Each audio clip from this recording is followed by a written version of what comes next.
She texted the family group chat, "Flight lands at 5 a.m. Can someone pick me up?" Her billionaire husband replied, "Don't come back. I'm married to the maid of honor." A story of a powerful woman, a beautiful gift for my family. Hi, my beautiful family. Today my heart is heavy. My first cousin passed away from a heart attack. The reason was financial pressure and also the harshness of his wife's behavior. He died alone. His wife was at his brother's house. This is a painful reminder for all of us. Life is given only once. Please don't take tension to the point that it destroys your health. Be gentle, be polite, and try to understand each other. Love your partner, love your children, and love your family. Money will come and go, but respect and kindness keep a home alive. I am sharing this because you are my family too, and I don't want anyone among us to suffer the same pain. If your heart is true, right, present. If your love is real, right. I am with Mr. Peter. Some love stories begin with a single glance that rewrites destiny. This one began with a book that neither would ever finish reading because they became too busy writing their own story instead. Agneta Esti balanced on her tiptoes, fingertips barely grazing, Pride and Prejudice on Hartwell University's highest shelf. Golden autumn sunlight streamed through tall windows, casting her dark skin in warm amber, while her natural hair escaped its careful bun in soft curls. "Allow me." The voice carried warmth and gentle amusement. Agneta turned to find herself looking into eyes the color of a winter sky, grey-blue and intense, belonging to a man whose sandy hair looked perpetually tousled from studying. Jack Matthew stood behind her, tall and lean, in his simple white shirt and dark jeans. Nothing about his appearance screamed wealth, though Agneta knew the Matthew name graced half the buildings on campus. "I can manage," she replied softly, heat rising in her cheeks. Experience had taught her wariness around boys like Jack, those born to privilege, whose futures were mapped in boardrooms. His smile transformed his entire face, crinkling his eyes with genuine warmth rather than smug superiority. "I'm sure you can, but I was raised to help beautiful women reach impossible things." Without waiting for permission, he stretched over her, his chest barely brushing her shoulder as he retrieved the book. His cologne was subtle, expensive but not overwhelming, and the brief contact sent electricity shooting through her entire body. "Jane Austen," he observed, offering the book with a theatrical flourish. "Excellent choice. Though I should warn you, Mr. Darcy sets impossibly high standards for us mere mortals." Their fingers touched during the exchange, and Agneta watched his eyes widen as the same shock of connection hit him. "Thank you," she managed. "Jack," he said, extending his hand formally. "Jack Matthew." "Agneta." She placed her hand in his, surprised by the roughness of his palm. Unexpected calluses that spoke of work beyond textbooks. "Agneta," he repeated, testing her name like fine wine. "Latin for pure, isn't it?" Her eyebrows rose. Most people butchered her pronunciation or ignored its meaning entirely. "You study classical languages?" "Minor in classical studies," Jack admitted with self-deprecating humor. "Completely useless in the real world, but occasionally impressive in libraries." Despite every warning instinct, Agneta laughed, a musical sound that made Jack's chest tighten with unexpected longing. He'd dated sophisticated girls from families like his own, but none had ever made him feel this immediate sense of recognition. "What's your major?"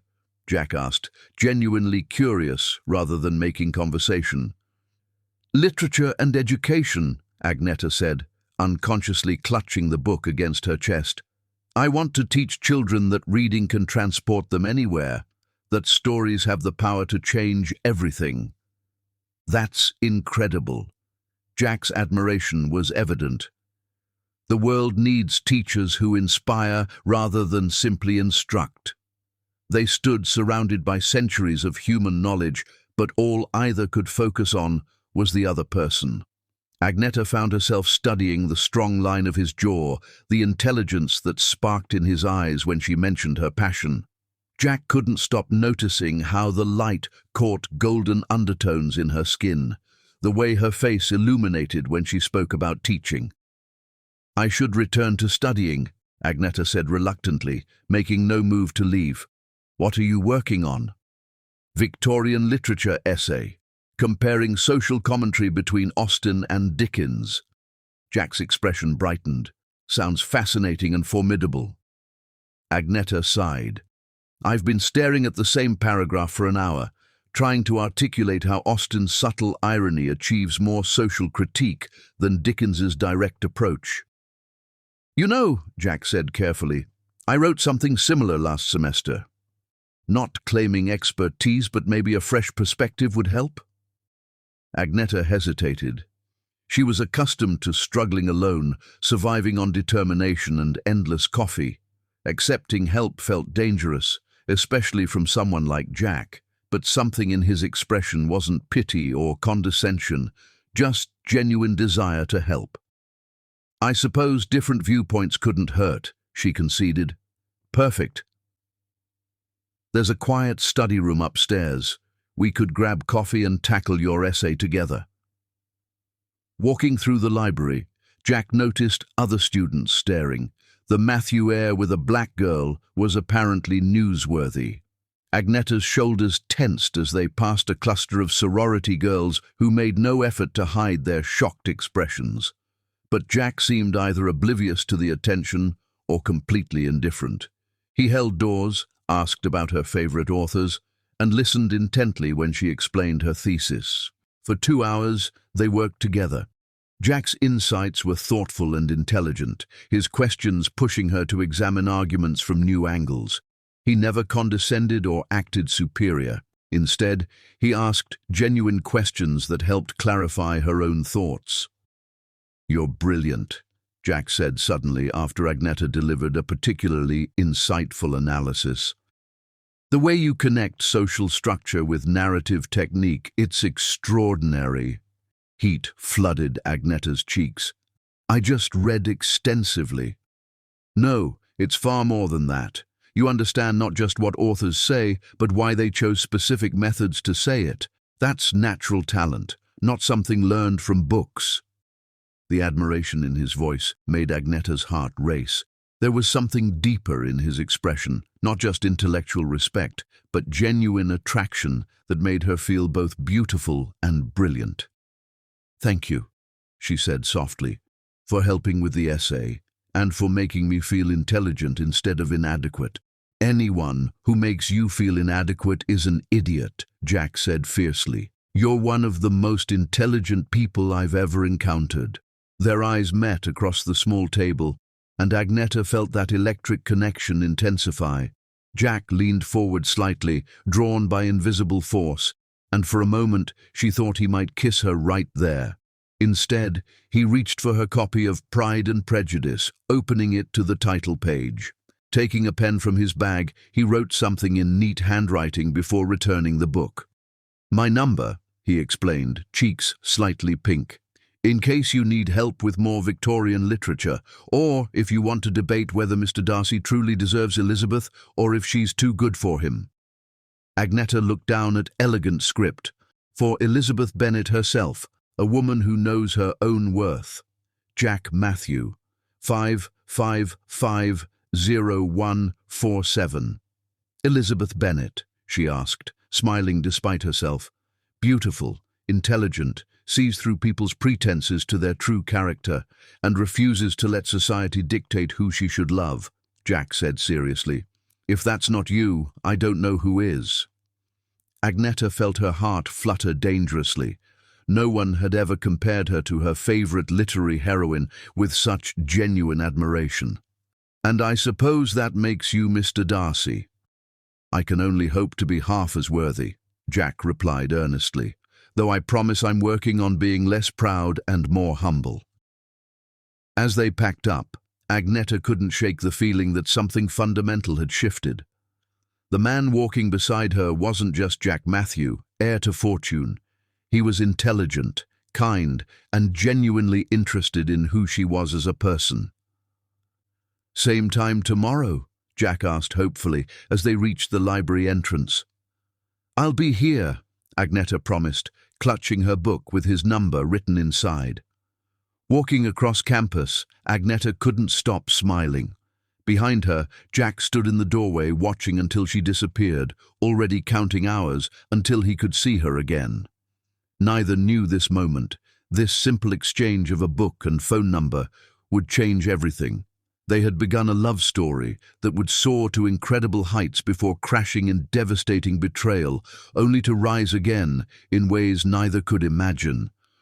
All they knew was that something beautiful had begun in that library, surrounded by love stories written by people long dead, and tomorrow couldn't arrive soon enough. Chapter 2. Dancing in the Rain. True love reveals itself not in perfect moments, but in the spaces between heartbeats. When two souls recognize each other in the chaos of an ordinary Tuesday that transforms into something magical. 3 weeks had passed since their library encounter, and Jack Matthew had never been so wonderfully distracted from his studies. Every morning brought him past the literature building, hoping for glimpses of Agneta. Every afternoon found him inventing reasons to visit the library, though he rarely gathered courage to approach when she was clearly focused. Their text conversations had evolved from tentative Victorian literature questions into discussions spanning childhood dreams to favorite films. Agneta had been surprised by his thoughtfulness, how he remembered small details and asked follow-up questions, proving he genuinely listened. "Coffee after comparative lit today," Jack texted that Tuesday morning, his hands actually trembling as he awaited her response. "I'd like that," came her reply, followed by a small heart emoji that made Jack grin like an idiot during finance lecture. They met at The Daily Grind, a cozy campus cafe serving overpriced coffee to undergraduates too young to know better. Jack arrived first, claiming a window table and checking his reflection repeatedly in his phone screen. He'd changed shirts 3 times before settling on a navy sweater that brought out his eyes. When Agneta entered, Jack's breath caught. She wore a deep purple sweater complementing her skin beautifully, natural hair loose in soft curls catching the light. When she smiled across the cafe, Jack felt like the luckiest man alive. "Sorry I'm late," Agneta said, sliding into the opposite seat. "Professor Williams kept us overtime discussing Wuthering Heights symbolism." "No problem at all," Jack said, standing to pull out her chair despite her already sitting. The gesture made her smile. "How did the discussion go?" "Fascinating, actually. We analyzed whether Heathcliff's love for Catherine is romantic or destructive, and I argued it's both, that the most powerful emotions often contain seeds of their own destruction." Jack studied her face as she spoke, noting how her eyes illuminated when discussing literature. "That's beautifully put. Love as both creation and destruction." "What about you?" Agneta asked, sipping her coffee. "Any earth-shattering finance revelations?" Jack laughed. "Unless you consider efficient market hypothesis earth-shattering, then no. Although I spent most of the lecture thinking about yesterday's conversation regarding whether Mr. Rochester deserves Jane Eyre." "And your conclusion?" "That you were right, he doesn't deserve her, but that's not the point. Love isn't about deserving someone, it's about choosing them daily, despite flaws and imperfections." Agneta felt her heart skip. The way Jack looked at her suggested he was discussing more than fictional characters. Conversation flowed effortlessly between academic topics and personal stories. Agneta shared tales of growing up in small-town Georgia, her mother working 3 jobs to fund her education, dreams of opening reading programs for underprivileged children. Jack revealed travel experiences with his family, but also feelings of isolation due to wealth, teachers treating him differently because of his surname. "Sometimes I feel like people see the bank account before seeing me," Jack confessed, "like I'm not a real person, just a collection of assets and expectations." I see you, Agneta said softly, sincerity in her voice making Jack's heart clench. I see someone who helps strangers reach books, who spends free time reading Victorian literature to better understand a girl he barely knows, who cares more about children's education than profit margins. Jack reached across the table, taking her hand as their fingers intertwined naturally. And I see someone brilliant and compassionate and beautiful, who works harder than anyone I know while still finding time to care about fictional characters from centuries past. They sat holding hands across the small table, surrounded by conversation buzz and espresso machine hisses, feeling like the only two people in existence. The connection between them was undeniable now, crackling like electricity in the space between them. Thunder rumbled overhead, interrupting their perfect moment. Both looked up at windows, surprised to see dark clouds gathering in what had been clear sky an hour before. Looks like rain, Agneta observed, though neither moved to leave. We could wait it out, Jack suggested hopefully. But as if the universe had other plans, cafe lights flickered, and the manager announced early closure due to power outages affecting the entire block. Students gathered belongings, most pulling out umbrellas or calling friends for rides.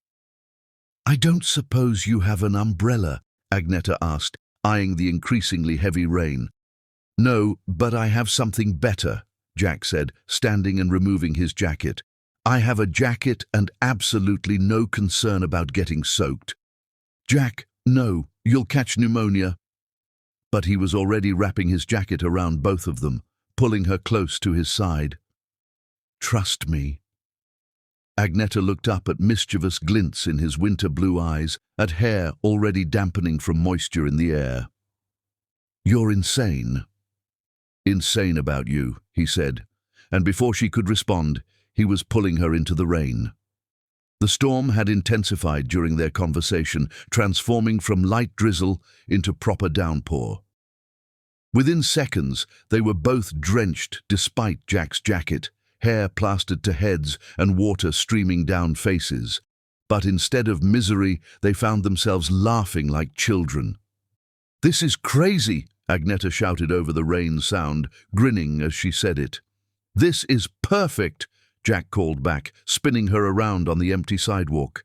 They ran across campus together, splashing through puddles and slipping on wet leaves, Jack's arm around Agneta's waist for stability. Every few steps, one would stumble, and both would dissolve into laughter, clinging to each other for support. Reaching Agneta's dormitory completely drenched and shivering, neither wanted the moment to end. They stood under the small overhang, suddenly aware of their proximity, how wet clothes clung to bodies, how Jack's hand still rested on the small of her back. You're trembling, Jack said softly, his thumb tracing gentle circles through her soaked sweater. So are you, Agneta whispered, looking up at him. Water droplets clung to his eyelashes, and his usually perfect hair was a mess of wet waves. He'd never looked more handsome. Agneta, Jack said, his voice rough with emotion. His free hand cupped her face, thumb brushing raindrops from her cheek. I need you to know something. What? She breathed, heart racing. I'm falling for you, hard. I know this is crazy. We've only known each other 3 weeks, but I can't stop thinking about you. You're my first thought waking up, my last thought falling asleep. Right now, standing here soaked and freezing, I've never been happier. Agneta felt tears mixing with rainwater on her cheeks. Jack ... I know I'm not supposed to feel this way so quickly, he continued, his forehead resting against hers. I know there are countless reasons why this is complicated, our different backgrounds, what people will say, but none of that matters when I look at you. Nothing matters except this feeling, like I've waited my entire life to find you. I'm falling for you too, Agneta whispered, her hands fisting in his wet shirt. It terrifies me, but I can't fight it anymore. You make me feel like anything is possible. Jack's smile was radiant even in the stormy afternoon's dim light. Really? Really, she confirmed, and then his lips were on hers. The kiss, was everything their first kiss should be, desperate and tender, passionate and sweet. Jack's hands tangled in her wet hair, while Agnetta's arms wrapped around his neck, pulling him closer. They kissed, like drowning people finding air, like the storm around them was nothing compared to the storm they created between themselves. When they finally broke apart, both breathing hard, Jack rested his forehead against hers again. "I should probably let you get inside before you actually catch pneumonia." "Probably," Agnetta agreed, making no move to step away. "Dinner tomorrow?" Jack asked hopefully. "I'd love that," Agnetta said, then stood on tiptoes to kiss him again, soft and sweet this time. As she disappeared into her dormitory, Jack stood in the rain several more minutes, grinning like an idiot and not caring about getting soaked. He had kissed Agnetta Esti. She was falling for him too. Somewhere between the library and this perfect storm, he'd found something he hadn't known he was seeking. Walking back to his dorm, Jack pulled out his phone to text his roommate about being the happiest man alive. But he stopped, realizing some moments were too perfect to share, too precious for words. Instead, he walked through rain, replaying every second of their kiss, already planning how he would court this incredible woman who had turned his world upside down with nothing more than a smile and love of Victorian literature. Behind him, Agnetta watched from her window as his figure disappeared into the storm, fingers pressed to lips where she could still feel his kiss's warmth. She had never believed in fairy tales, but standing there in wet clothes with racing heart, she thought maybe, just maybe, she was living in one. Chapter 3. Against the world, love demands courage to stand against the world. To choose each other when choosing each other costs everything, and to build a future with nothing but hope and determination as foundation stones. The Matthew family estate sprawled across 30 acres of manicured perfection, a monument to old money and older prejudices. Jack had dreaded this moment for 2 months, but he couldn't avoid the inevitable forever. "Are you certain about this?" Agnetta asked as Jack's BMW entered the circular driveway. She wore a conservative navy dress, though she couldn't shake the feeling nothing would be perfect enough for this moment. "I'm certain about you," Jack said firmly, taking her hand. "That's all that matters." But approaching the imposing front door, Jack felt his stomach churn. He'd prepared his family as much as possible, emphasizing Agnetta's intelligence and achievements. What he hadn't mentioned was her race, hoping character would speak for itself before prejudices took hold. He should have known better. Margaret Matthew answered the door herself, silver hair perfectly styled. Jack's mother had always been beautiful in a cold, untouchable way, but the expression crossing her face upon seeing Agnetta could have frozen flame. "Mother," Jack said, his voice carefully controlled, "I'd like you to meet Agnetta Esti." "Mrs. Matthew," Agnetta said politely, extending her hand. "Thank you for having me. Your home is beautiful." Margaret stared at the outstretched hand as if it might bite, her face cycling through surprise, disgust, something resembling panic. She did not take the offered hand. "I see," Margaret said finally, her voice arctic. "Well, come in, I suppose." The dinner that followed ranked among the most uncomfortable experiences of Jack's life. His father, Robert Matthew, barely concealed displeasure behind questions seeming innocent but carrying clear undertones. "So, Agnetta," Robert said, cutting prime rib with surgical precision, "what do your parents do?" "My mother is a nurse at County Hospital. My father passed when I was young."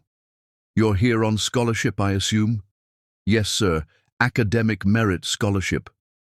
"How commendable," Margaret interjected, though her tone suggested otherwise. "It must be so difficult, coming from that background, trying to fit in at a place like Hartwell." Jack's hands clenched around his fork. "Agnetta has the highest GPA in her major, mother." His sister Caroline chose that moment to speak. "Jack tells us you're studying literature. I suppose that's a nice hobby, though not very practical for someone in your situation." Literature isn't a hobby for me, Agneta said quietly. It's my passion. I want to teach children that education is the pathway to changing circumstances. How admirable, Robert said dismissively, though I'm sure you understand Jack's future involves certain expectations, responsibilities requiring a partner who can navigate particular social circles. The implication hung heavy like smoke. Jack felt something snap inside him. What exactly are you trying to say, Dad? Jack asked, his voice dangerously quiet. Margaret set down her wineglass with sharp clink. Jackson, surely you can't be serious about this girl. This girl, Jack said, standing abruptly, has a name. Her name is Agneta, and she's twice as intelligent as anyone at this table. She's kind, compassionate, hard-working, and makes me happier than I've ever been. Jackson, Margaret began, you people are insulting the woman I love because of her skin color while pretending to be civilized. At least have courage to own your racism instead of hiding behind coded language. Margaret gasped audibly. How dare you speak to us this way? Robert's face reddened with anger. If you continue down this path, Jackson, there will be consequences. The family business, your trust fund, your future, all depends on making sensible choices. Jack looked around the table, at his mother's cold disapproval, his father's barely contained rage, his sister's uncomfortable silence. Then he looked at Agneta, sitting perfectly still, dignity intact despite the cruelty directed at her. Then I guess I'll build my own future, Jack said calmly, because Agneta isn't going anywhere. Margaret actually fainted then, slumping forward as Caroline rushed to her aid. Robert began shouting about family loyalty, his voice echoing through the dining room, but Jack was already helping Agneta to her feet, guiding her toward the door. We're leaving, he announced to the chaos behind them. They drove in silence, Jack's hands gripping the steering wheel until his knuckles whitened. Finally, Agneta spoke. Pull over, she said softly. He pulled into an empty parking lot, and as soon as the car stopped, Agneta began crying, deep, wrenching sobs from somewhere broken inside her. I can't do this to you, she gasped. I can't be the reason you lose your family, your future, everything. Agneta, look at me, Jack said firmly, taking her face in his hands. She met his eyes, tears streaming down her cheeks. You are not taking anything from me, Jack said fiercely. They are. They're choosing hate over love.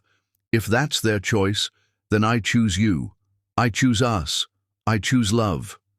But your trust fund, your family's business.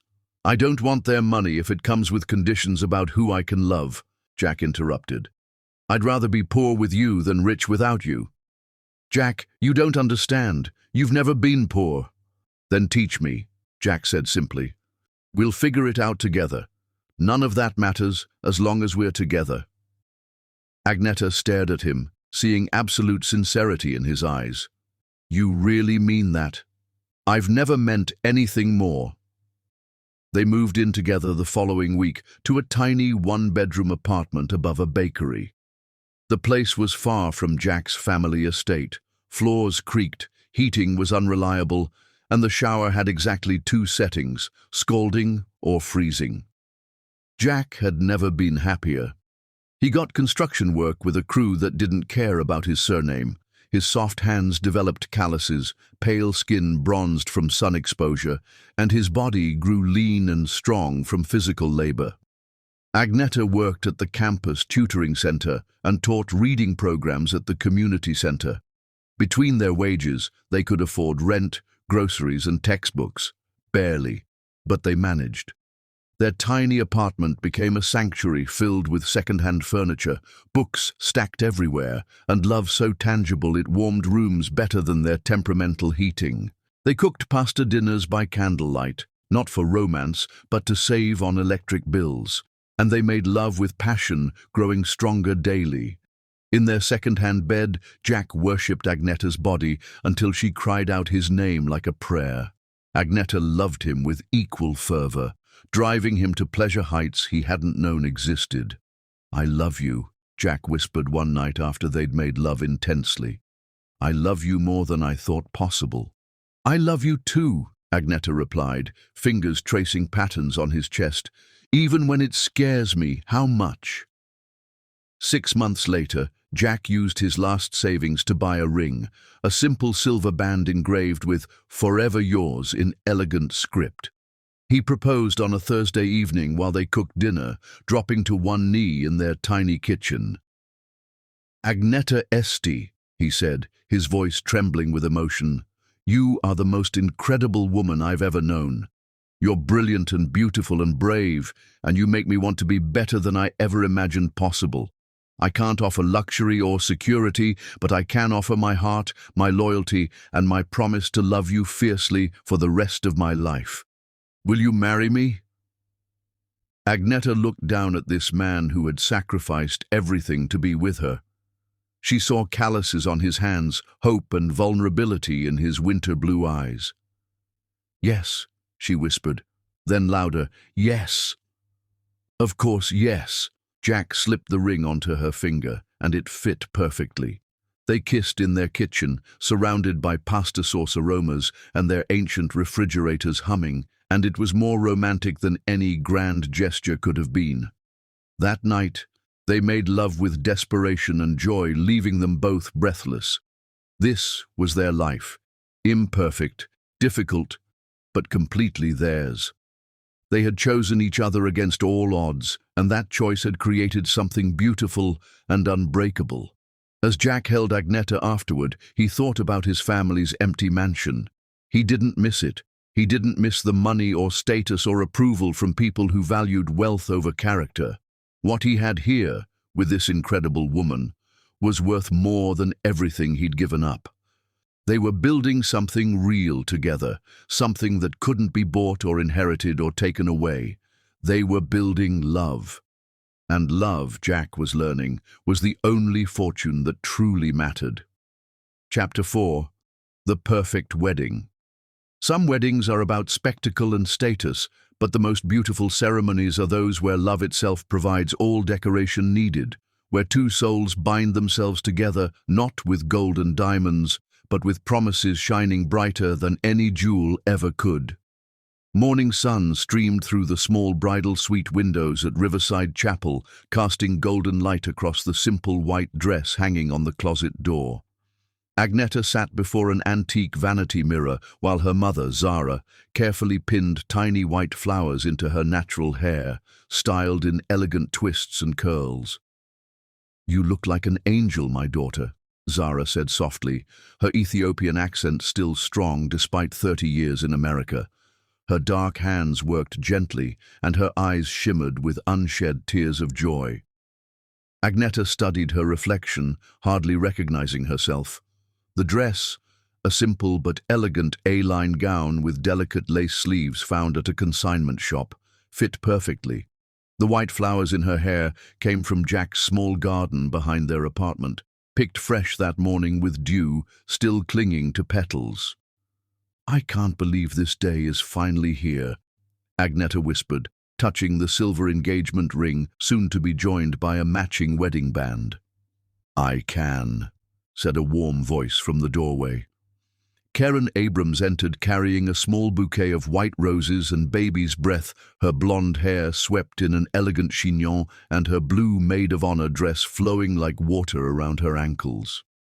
Karen had been Agneta's freshman year roommate and quickly became her closest friend.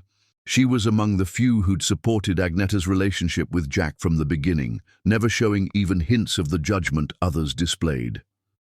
"You two have been inevitable since the day you met," Karen continued, handing Agneta the bouquet.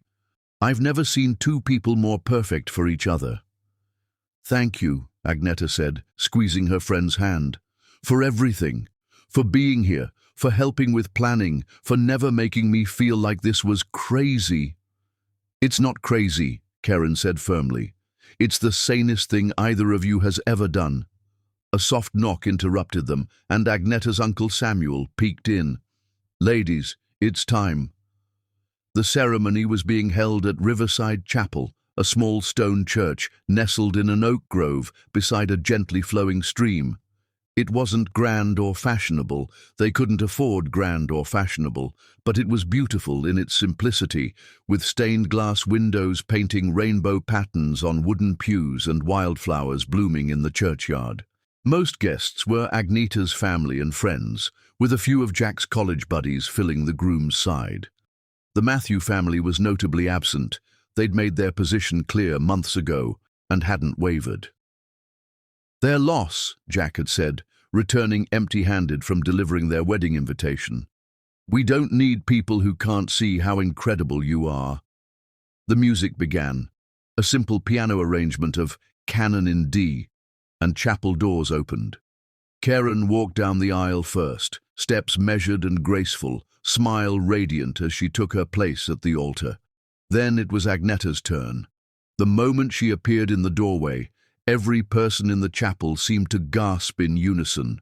She was absolutely radiant, dark skin glowing against white dress, smile bright enough to power the entire building. But all Agneta could see was Jack. He stood at the altar in a simple black suit, bought with overtime construction shift money, sandy hair neatly combed and winter blue eyes fixed on her with such intensity she felt her knees weaken. When he saw her, his face transformed, surprise giving way to awe, then to pure, overwhelming joy. Jack began to cry. He didn't try to hide it or wipe the tears away. He just stood there, completely overcome by the sight of the woman he loved walking toward him in her wedding dress, ready to become his wife. His best man, college roommate David, had to steady him with a hand on his shoulder. Agneta felt her own emotions threatening as she walked down the aisle on Uncle Samuel's arm, eyes locked with Jack's. Every step brought her closer to the man who'd chosen her over his family, his fortune, his entire previous life. Every step brought her closer to forever. When they reached the altar, Uncle Samuel placed Agneta's hand in Jack's, and the simple contact sent electricity shooting between them, just as it had that first day in the library. "You look," Jack whispered, his voice thick with emotion. "You look like the most beautiful woman who ever lived." "You clean up pretty well yourself," Agneta whispered back, her thumb stroking over his knuckles. The ceremony was conducted by Pastor Williams, an elderly black minister who'd baptized Agneta as a child and flown in specifically to perform the wedding. His voice was warm and rich as he spoke about love, commitment, and the sacred bond they were about to enter. When time came for vows, Jack went first, his voice steady despite the emotion still flowing down his cheeks. "Agneta," he began, hands holding hers tightly, "6 months ago, I thought I knew what my life would look like. I thought success was measured in dollars and status, that love was something convenient happening between people from the same world. Then, you reached for that book in the library, and everything I thought I knew crumbled away." He paused, taking a shaky breath before continuing. "You taught me that real success is finding someone who makes you want to be better every single day. You taught me that love isn't convenient, it's revolutionary. It changes everything, demands everything, and gives everything in return.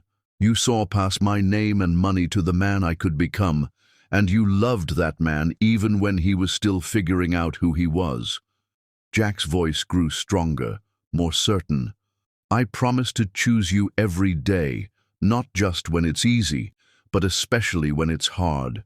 I promise to stand with you against anyone and everyone who doesn't understand what we have. I promise to work daily to deserve the incredible gift of your love. And I promise that no matter what challenges we face, no matter who tries to tear us apart, my heart will always be yours, forever and completely yours." By the time he finished, there wasn't a dry eye in the chapel. Even David was wiping his face with his pocket square.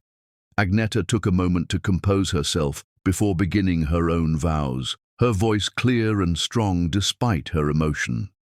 "Jack," she said, squeezing his hands, I used to think love stories only existed in books. I thought real life was too complicated, too harsh for the kind of love poets write about.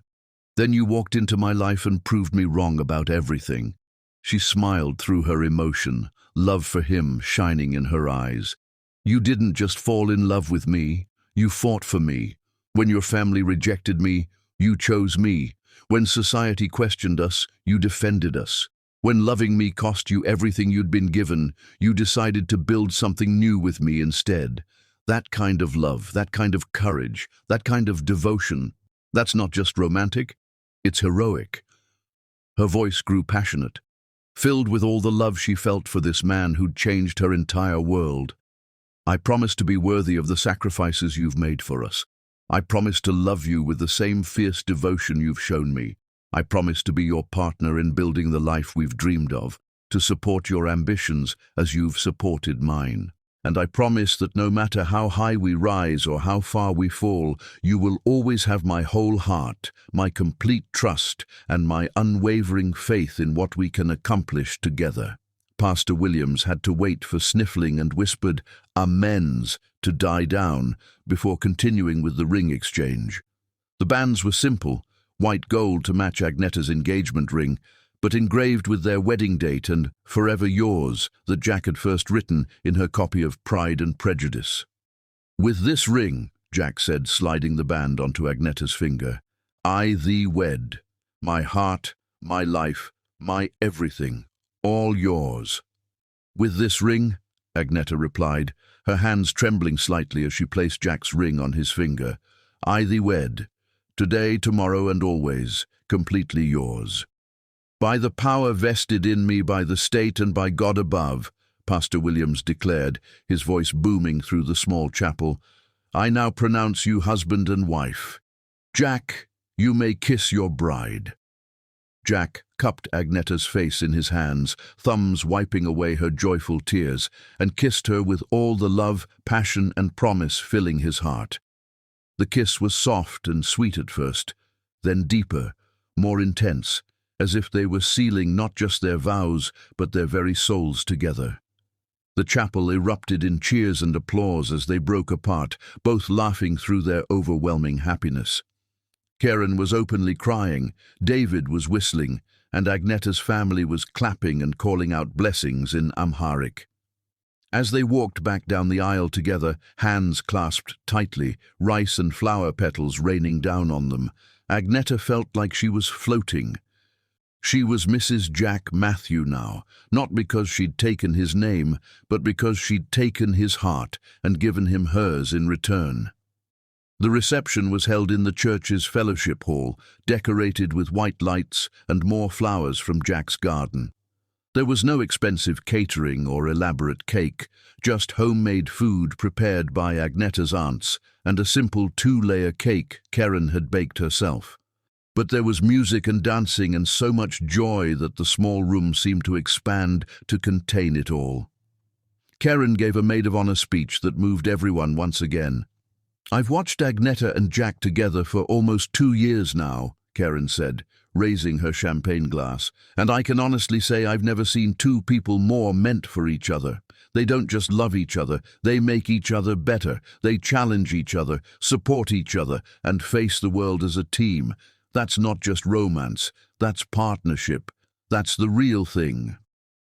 As the evening wound down and guests began leaving, Jack and Agnetta found themselves alone on the chapel steps, still in their wedding clothes, looking up at a sky full of stars. "Mrs. Matthew," Jack said, testing out the name with a grin. "Mr. Matthew," Agnetta replied, leaning into his side. "Any regrets?" Jack asked, though his tone was teasing. "Only one," Agnetta said seriously, and Jack's smile faltered until she continued.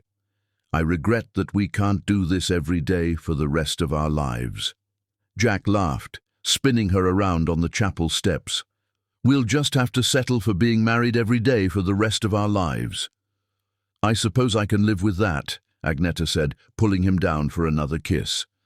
As they drove away from the chapel in Jack's old BMW, decorated with tin cans and "Just Married" signs courtesy of David and Karen, they both felt like they were beginning the greatest adventure of their lives. They had faced opposition and overcome it. They had chosen love over convenience, each other over everything else. They were young, in love, and completely convinced that together they could conquer the world. If they had known what challenges lay ahead, what betrayals waited in their future, they might have held each other a little tighter that night. But perhaps it was better they didn't know. Perhaps it was better they had this perfect moment, this perfect day, this perfect beginning to store up against the darkness that would eventually come. For now, they were simply Jack and Agneta Matthew, driving toward their honeymoon cottage with their whole lives ahead of them, completely and utterly in love. And that was perfect enough. Chapter 5. The Distance Between Hearts. They say absence makes the heart grow fonder, but sometimes absence also makes the heart grow vulnerable, and in that vulnerability, love can either deepen into something unbreakable or crack wide enough for betrayal to slip through like poison in darkness. 5 years had passed since their wedding day, and Jack and Agneta Matthew had built something extraordinary together. Jack's construction experience had led to starting his own development company, specializing in affordable housing projects.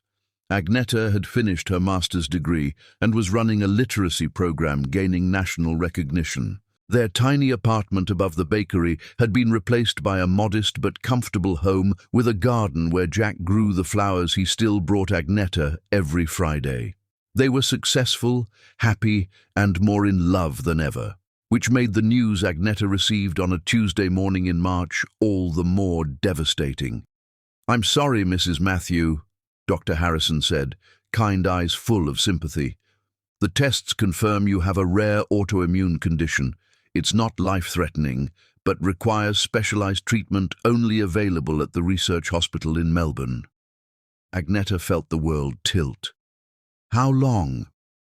"The treatment protocol is 5 months. Intensive therapy, close monitoring. I know it seems lengthy, but this is your best chance for complete recovery." That evening, Agneta sat in their kitchen staring at medical reports while Jack moved restlessly behind her, running his hands through his hair, his nervous habit when trying to solve impossible problems. 5 months, he said for the 10th time. 5 months in Australia. "It's not forever," Agneta said quietly, though her heart broke at the thought of separation.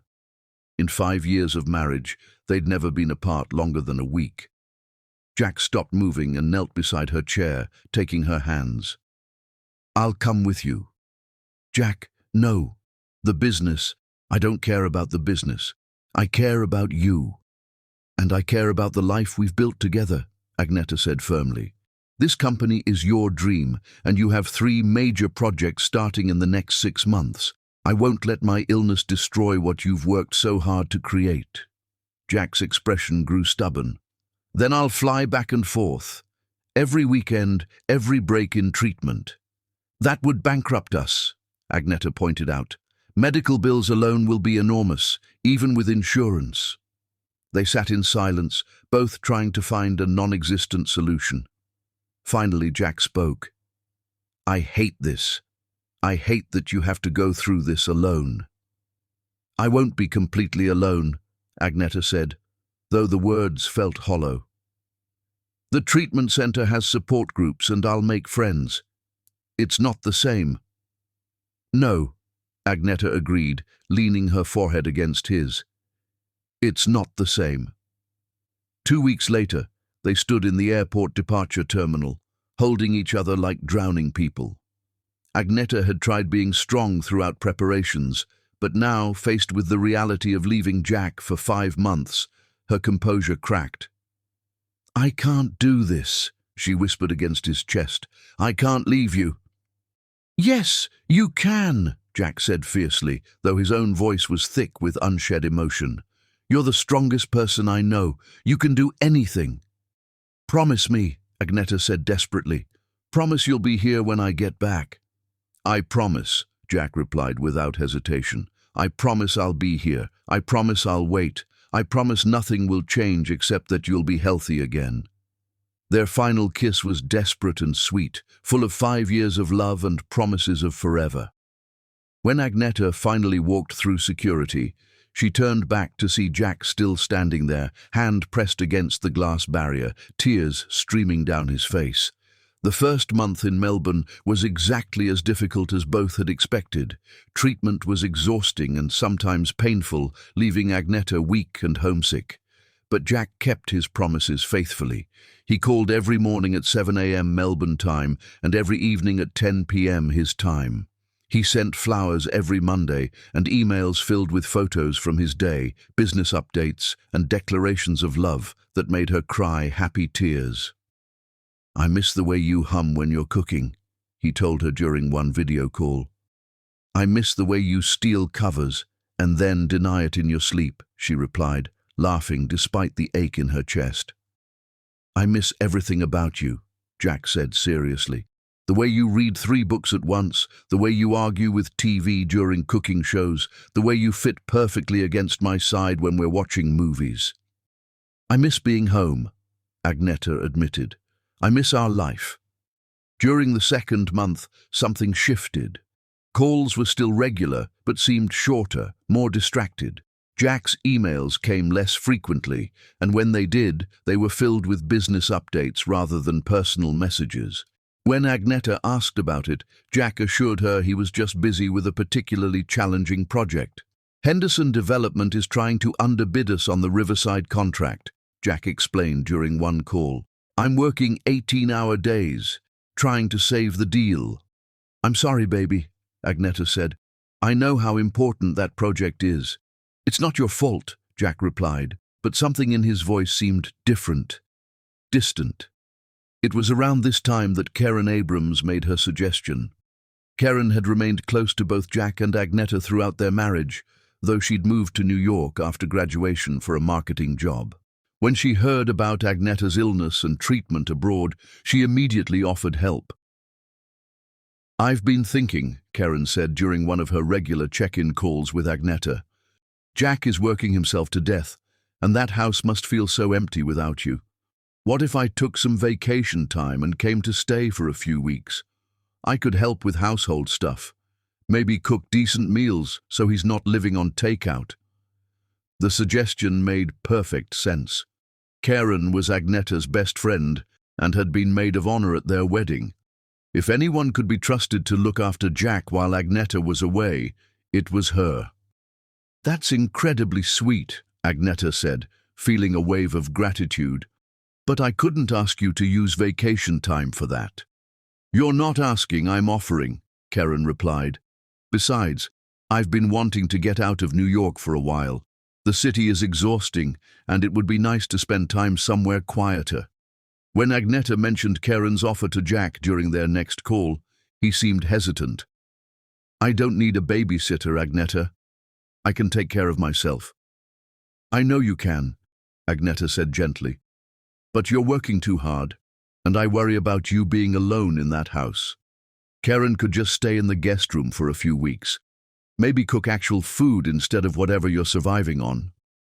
If it would make you feel better, then okay. But just for a few weeks." Karen arrived 3 days later, bringing determination to be helpful that seemed genuine and intense. She immediately set about reorganizing the kitchen, stocking the refrigerator with fresh food, and establishing a routine of cooking elaborate dinners, waiting for Jack when he came home from work. "You don't have to do all this," Jack told her on her 3rd night there, gesturing at the feast spread across their dining room table. "I enjoy cooking," Karen replied with a smile. "Besides, you work so hard. You deserve to come home to something nice." Jack felt a twinge of unease at her words, though he couldn't quite identify why. Karen was being helpful, exactly as Agneta had hoped. She kept the house clean, prepared delicious meals, and provided company during long evenings when the silence of Agneta's absence felt overwhelming. So why did her presence sometimes feel more like intrusion than comfort? "How is Agneta doing?" Karen asked during dinner that night. "Good," Jack replied automatically. "Treatment is going well. She's tired, but optimistic." "It must be so hard for her, being alone in a foreign country while she's sick," Karen said sympathetically. "And hard for you too, being here without her." "We're managing," Jack said, though the words felt hollow. "Still, 5 months is such a long time," Karen continued. "Relationships can be so fragile when distance is involved. People change, grow apart." Jack looked up sharply. "Agneta and I aren't going to grow apart." "Of course not," Karen said quickly, her expression innocent. "I just meant that it must be lonely for both of you." That night, Jack called Agneta at their usual time, but the conversation felt strained. When she asked about his day, he found himself mentioning everything except Karen's presence in their home. When she told him about her progress with treatment, he listened with only half his attention, distracted by the sound of Karen moving around in their kitchen. "Jack?" Agneta's voice brought him back to the conversation. "You seem distracted tonight." "Sorry," Jack said, forcing himself to focus on his wife's pixelated face on the screen. "Just tired. Long day at work." "Maybe you should get some sleep," Agneta suggested, though disappointment flickered across her features. "We can talk longer tomorrow." "Yeah," Jack agreed, though part of him wanted to keep her on the call, to lose himself in her voice and forget about the strange discomfort he felt about Karen's presence. "I love you." "I love you too," Agneta replied. "Dream about me." "Always do," Jack said. And it was true. But that night, for the first time since Agneta had left, Jack didn't dream about his wife. Instead, he found himself thinking about Karen's words about distance and loneliness, about how empty their house felt despite her presence, about how 5 months suddenly seemed like an impossibly long time to wait. In Melbourne, Agneta hung up the phone with a strange feeling in her chest she couldn't name. Something had felt different about Jack tonight, distant in a way that had nothing to do with the thousands of miles between them. But she pushed the feeling aside, telling herself she was being paranoid. Jack loved her. They had promised to wait for each other, to stay strong despite the distance. Nothing was going to change. She had no way of knowing that change had already begun, creeping into her marriage like poison in darkness, carried by a woman she trusted completely and wearing the mask of friendship and concern. The seeds of betrayal had been planted, and in the lonely soil of separation, they were already beginning to grow. Chapter 6. The slow poison betrayal rarely announces itself with fanfare. It creeps in quietly, wearing friendship's mask and speaking concern's language, until one day you wake up and realize the person you trusted most has been systematically destroying everything you held sacred. By the 3rd month of Agneta's treatment, Karen Abrams had woven herself into Jack and Agneta's life with the skill of someone who'd been planning this moment for years. She'd extended her vacation twice, claiming her New York job was flexible and Jack clearly needed support. What had started as a few weeks of helping had become something feeling increasingly permanent. She'd transformed the guest room into a personal sanctuary. Fresh flowers, scented candles, photographs of herself and Agneta from college that somehow made her presence seem more legitimate. She'd established routines revolving around Jack's schedule, coffee ready when he woke, elaborate dinners waiting when he returned home exhausted and emotionally drained. "You've been working too hard," Karen observed one evening, watching Jack push food around his plate without eating. "Agneta wouldn't want you wearing yourself out like this." Jack looked up, surprised by her directness. "I'm fine." "No, you're not," Karen replied gently, reaching across the table to touch his hand. "You're exhausted, stressed, and lonely. There's no shame in admitting that." The touch lasted just a moment too long to be purely friendly, but Jack was too tired to analyze it. He'd been working 18-hour days, partly because deadlines demanded it, and partly because staying busy kept him from thinking about how much he missed Agneta. "I just want everything perfect for when she comes home," Jack said, pulling his hand away. "The business needs to be stable, the house needs to be ready.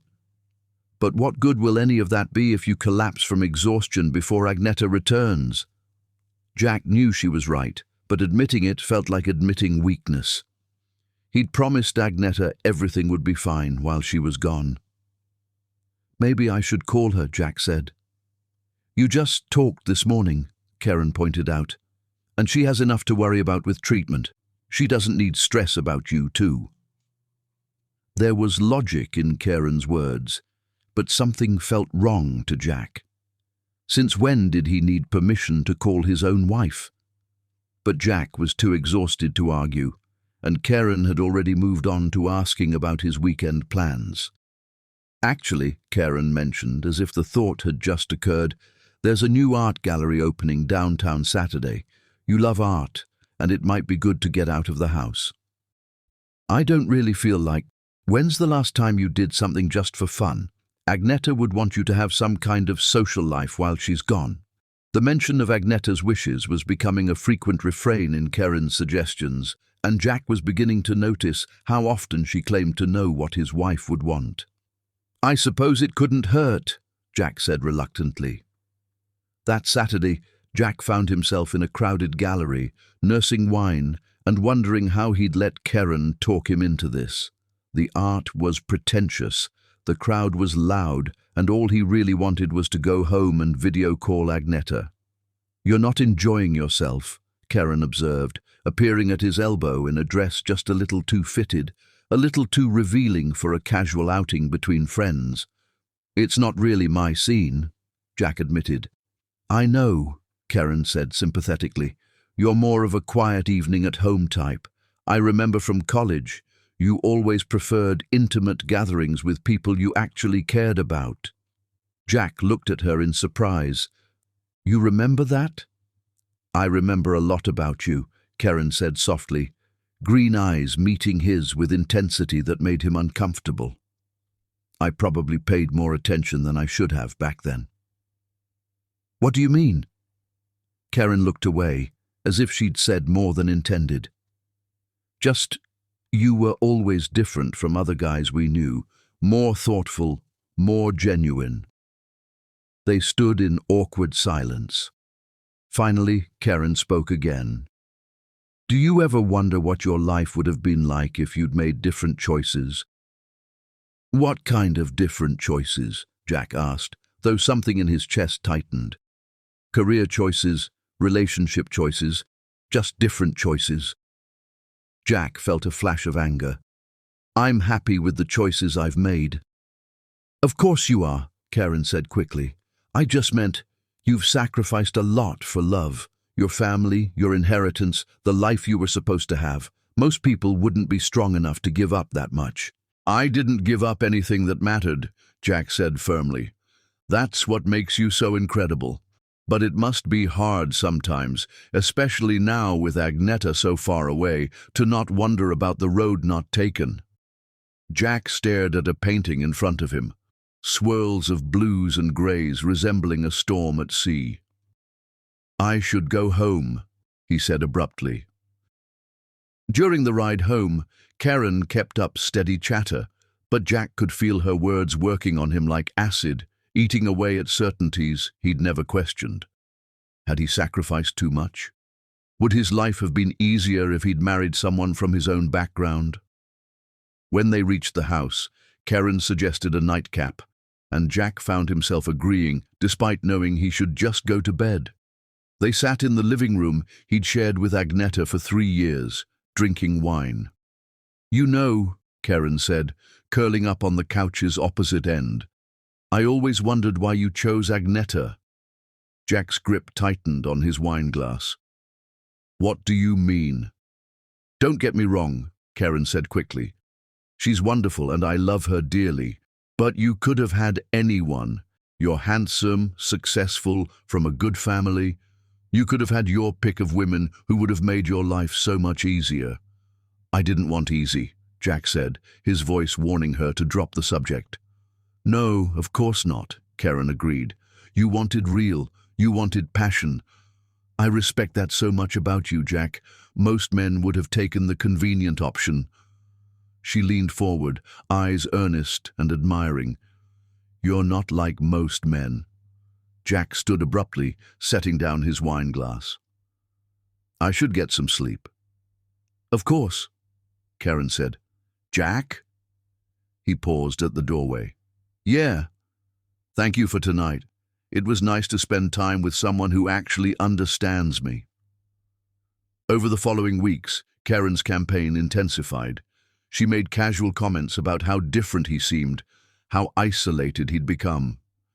You never laugh anymore, she observed one evening. I remember you having such a great sense of humor in college. I guess I don't have much to laugh about these days, Jack replied tiredly. That's exactly what I mean, Karen said. You used to find joy in small things. When was the last time you did something just because it made you happy? Jack couldn't remember, and that realization was more disturbing than he cared to admit. Karen was also subtly undermining his connection with Agneta. When Agneta called during dinner, Karen would suggest Jack call back later.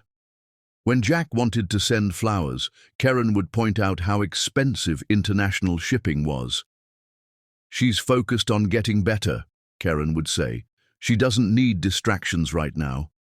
Slowly, Jack's conversations with Agneta became shorter and less frequent.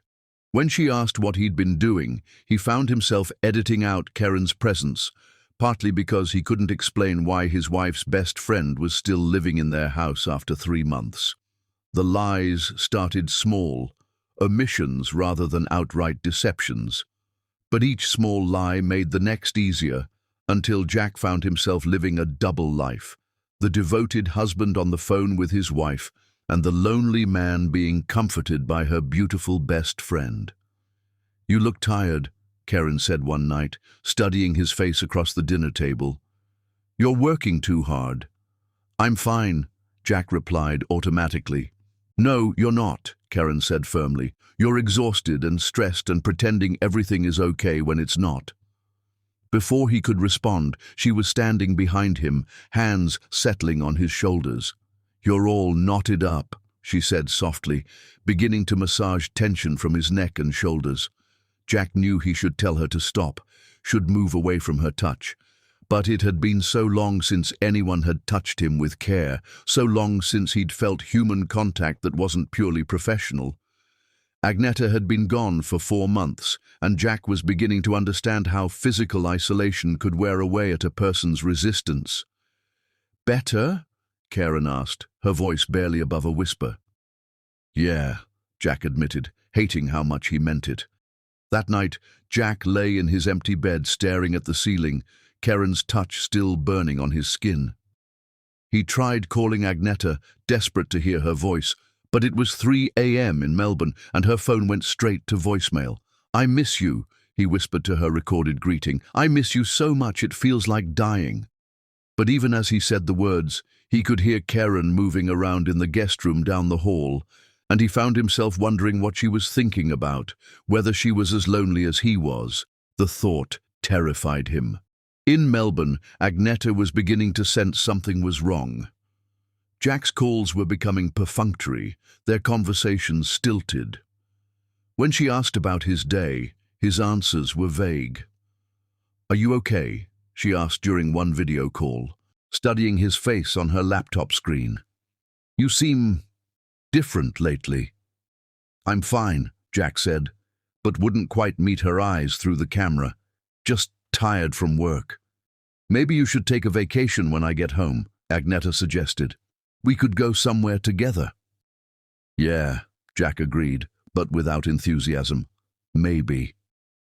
After they hung up, Agneta sat staring at her reflection in the dark laptop screen. Something was wrong with her husband, and she was thousands of miles away, with no way to fix it.